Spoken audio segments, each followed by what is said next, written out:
ఉమ్మడి వరంగల్ జిల్లాలో మూడవ విడత పంచాయతీ పోలింగ్ కొనసాగుతోంది.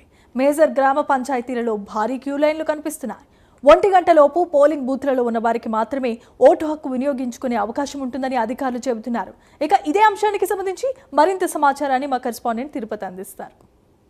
ఉమ్మడి వరంగల్ జిల్లాలో మూడో విడత గ్రామ పంచాయతీ ఎన్నికల పోలింగ్ ప్రక్రియ కొనసాగుతుంది. ఉమ్మడి వరంగల్ జిల్లా వ్యాప్తంగా 530 గ్రామ పంచాయతీలలో ఎన్నికలు జరుగుతున్నాయి. ప్రస్తుతం ఇప్పుడు నేను ఉరుగొండ విలేజ్లో ఉన్నాను. చూడొచ్చు, పెద్ద ఎత్తున మహిళలు కావచ్చు, మిగతా వారంతా కూడా ఓటు హక్కు వినియోగించుకునేందుకు క్యూ లైన్లో నిలబడినటువంటి పరిస్థితి కనబడుతుంది. ఉమ్మడి వరంగల్ జిల్లా వ్యాప్తంగా థర్డ్ ఫేజ్ ఎన్నికల ప్రక్రియ కొనసాగుతున్న నేపథ్యంలో కూడా ఎప్పటికప్పుడు కలెక్టర్లు కావచ్చు, ఆర్ఓలు, ఈ మిగతా ఆర్డీఓలు, ఎంపీడీఓలు కూడా ఎన్నికల ఎటువంటి ఇబ్బంది తలెత్తకుండా అన్ని ఏర్పాట్లు పూర్తి చేసి ఎన్నికల ప్రక్రియ సజావుగా కొనసాగించినటువంటి పరిస్థితి కనబడుతుంది. కొంత అక్కడక్కడ ఎన్నికల పోలింగ్ సంబంధించి ఏర్పాట్లు సరిగా చేయకపోయినప్పటికీ కూడా అనేక మంది వృద్ధులు ఇబ్బంది పడుతున్నారు. జనగామ, ములుగు, హనుమకొండ జిల్లాలో వీల్ చైర్లు లేక కొంతమంది వృద్ధులు అవస్థలు పడుతూ ఉన్నారు. స్థానికుల సాయంతో పోలింగ్ బూత్లకు వెళ్తున్నటువంటి పరిస్థితి కనబడుతుంది. హనుమకొండ జిల్లాలోని ఒగులాపూర్లో టెంట్లతో పోలింగ్ బూత్ను ఏర్పాటు చేశారు. సరైనటువంటి స్కూళ్ళు కావచ్చు, సరైనటువంటి వసతులు లేకపోవడం కారణంగానే టెంట్లతోనే పోలింగ్ కేంద్రాలను ఏర్పాటు చేశారు. టెంట్ల కింద ఓటింగ్ నిర్వహించినటువంటి పరిస్థితి కనబడుతుంది. ప్రజెంట్ ఇప్పుడు మనం చూసినటువంటి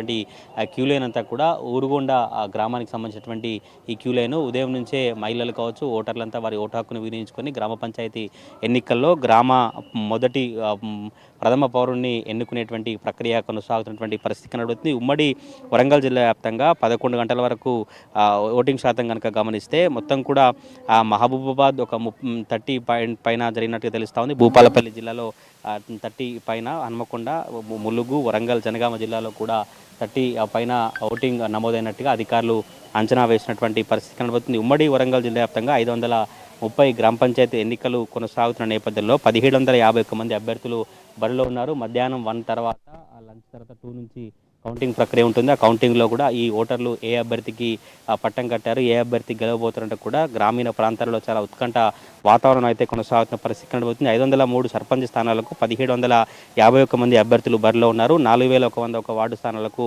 9572 మంది అభ్యర్థులు బరిలో ఉన్నారు.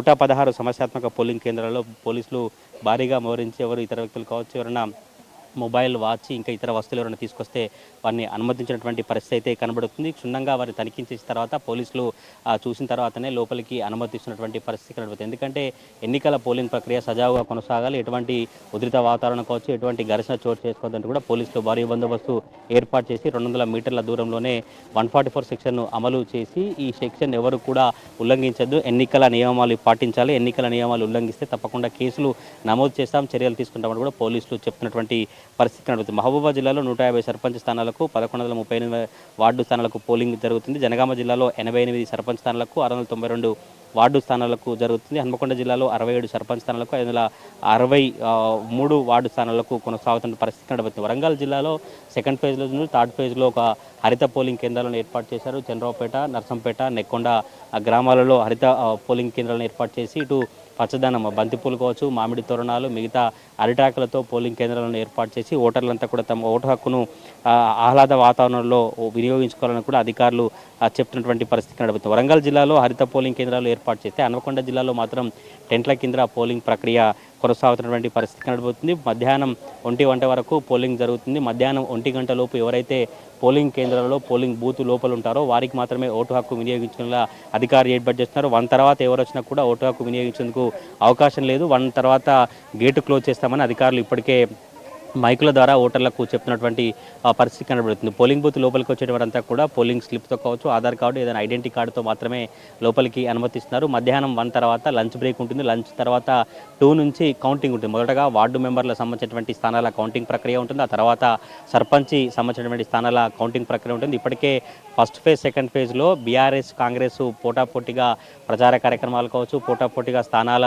సంపాదించిన నేపథ్యంలో థర్డ్ ఫేజ్లో ఎటువంటి ఫలితాలు ఉండబోతున్నాయి ఉత్కంఠ అయితే కొనసాగుతుంది. థర్డ్ ఫేజ్ సంబంధించిన ఫలితాలపైనే ఇటు ప్రధాన రాజకీయ పార్టీల నేతలంతా కూడా అంచనాలు వేస్తూ వారి మనోగతం అయితే కనిపించినటువంటి పరిస్థితి కనబడుతుంది. ఉమ్మడి వరంగల్ జిల్లా వ్యాప్తంగా థర్డ్ ఫేజ్లో 24 మండలాల్లో ఈ పోలింగ్ ప్రక్రియ కొనసాగుతుంది. నిన్నటి నుంచి కూడా అధికారులు ఎప్పటికప్పుడు శ్రమిస్తూ ఏర్పాట్లు కొనసాగించినప్పటికీ కూడా కొన్ని మండల కేంద్రాల్లో, కొన్ని గ్రామ పంచాయతీల్లో సరైన వస్తువులు లేవు, వృద్ధులు ఇబ్బందులు పడతామని ఓటర్లు చెప్తున్నటువంటి పరిస్థితి కనబడుతుంది. మధ్యాహ్నం 1 తర్వాత ఈ పోలింగ్ ముగుస్తుంది. 1 తర్వాత గేట్ క్లోజ్ చేసి 2 నుంచి ముగిసి కౌంటింగ్ ప్రక్రియ చేసేందుకు అధికారులు ఏర్పాటు చేస్తారు. ఇప్పటికే పోలింగ్ ఏజెంట్లు కావచ్చు, ఎవరైతే కౌంటింగ్ సంబంధించినటువంటి ఏజెంట్లందరికీ కూడా పాస్లు ఇష్యూ చేసినటువంటి పరిస్థితి కనిపిస్తుంది. ఈరోజు మధ్యాహ్నం 1 తర్వాత పోలింగ్ ముగిసి ఆ తర్వాత కౌంటింగ్ ప్రక్రియ జరిపేందుకు అధికారులు ఏర్పాటు చేసినటువంటి పరిస్థితి కనిపిస్తుంది. ఉమ్మడి వరంగల్ జిల్లాలో ప్రస్తుతం ఇప్పుడు 530 గ్రామ పంచాయతీలకు 3వ విడత ఎన్నికలు అయితే సజావుగా కొనసాగుతున్నటువంటి పరిస్థితులు కనబడతా ఉన్నాయి.